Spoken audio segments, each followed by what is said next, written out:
Dwayne, you just hear guys go through that whole list of accolades to your name. From each individual's perspective, we all have one that stands out as our most memorable moment of youth. When you hear those, what stands out as your favorite? You know what, to be honest, they're all my favorite. It's hard to pick one special moment, because I remember as a kid growing up, winning the Robbie, that was a special moment. Winning Ontario Cup, that was a special moment. You know, and that's what I said, I was very blessed to play with some world-class and talented players that helped me along the way. You know, representing my country was a special moment. Come back to Toronto, you know, and embracing my hometown fans, that was a special moment. And all of them were special in their own right. I think it would be, it'd be wrong for me to pick one moment over the other, because each moment had a you know, a special. Thank you. Had a special moment to it. You know, I was able to win. Very blessed to win 4 championships, and pretty much every time I would accomplish that, in a weird and funny way, I had a child born. So, you know, it's tough for me to really choose one accolade, but I'm very grateful for all of them, for sure, and the fans I shared them with. Dwayne, you scored goals in your last few games for Canada. Do you feel like you could have kept playing, or was there something that just said now was the right time for you to move to something else? In my mind, I could always keep playing.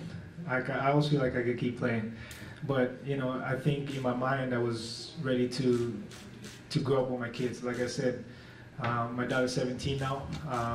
I've played 18 years professional, so you know, that's a lot of time spent without watching my families grow, and just the little things, you know, kids practices and games on the weekends, just growing up with them, because again, I didn't just play this sport, I dedicated my time, my energy, my effort, and my wife could attest to that. And you know, thanks, I have a strong lady standing beside me that understood that.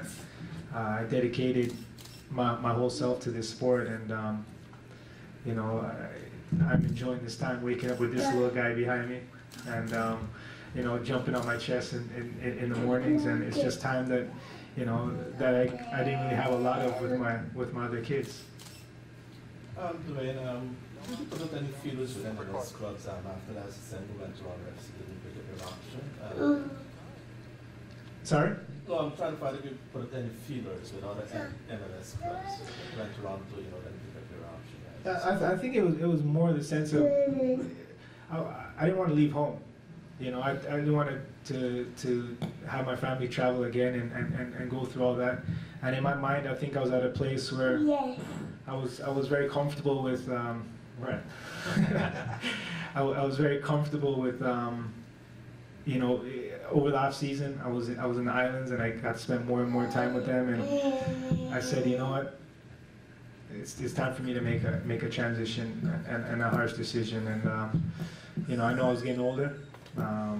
Like I said earlier, I always believe that I can play and contribute, but you know, I think I have a lot more to do now, a lot more to contribute to this game, and I'm looking forward to that, to the other side of the sport, and continue to develop that side of the sport. In regards to the quotation unfinished business, could you throw some light on the unfinished business? Was it getting to the playoff, or is it retiring in your hometown, or what? Well, the unfinished business was to bring this city a championship, and I meant that as a player. But I still have those goals in mind, and still that dream at heart as on the outside now. And I'm still going to be focused even more so now that I'm on the back end and working with Tim and working with the organization and seeing what recipe we can put together to make sure that happens in the city. And right now I think we're on the right track. And I'm really looking forward to that. Yes, I won't be contributing as a player, but I'll even be contributing even more so, being an ambassador and helping out with that team. And I'll be just like every other fan out there, anticipating that great day and celebrating just like I wanted as a player. Tim, what exactly does a brand ambassador do? Is Dwayne your Drake? That's a loaded question. What I do know is that wherever we go in this city, people know Dwayne. you know, I think Dwayne's been around a lot longer than Drake.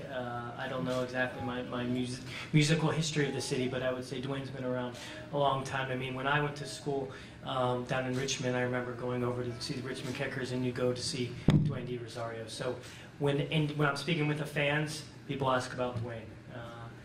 You know, thinking about his career, what the numbers don't say and what don't tell about is the spectacular moments that Dwayne was able to conjure up for all fans. You can't describe the moments of game-winning goals. The difficulty and the level of play that he had at key moments was really uncanny, and it took MLS through what I would say is maybe a difficult period of its history when you didn't have a lot of superstars. But the one superstar that MLS always had was Dwayne De Rosario. So in terms of being, you know, soccer's Drake, absolutely, and all the good ways that means. But he's his own person, and I know that he's always been one person that maybe beats to his own drum in a very good way. So we're excited to continue that partnership, and what it means is, you know, he'll be participating in our player development efforts. I know he has his foundation and his way of teaching young children how to play, and it also means that on the business side he'll have a role. So we're looking to get Dwayne involved in as many ways as possible, because he can help us take this club to the next level. Dwayne.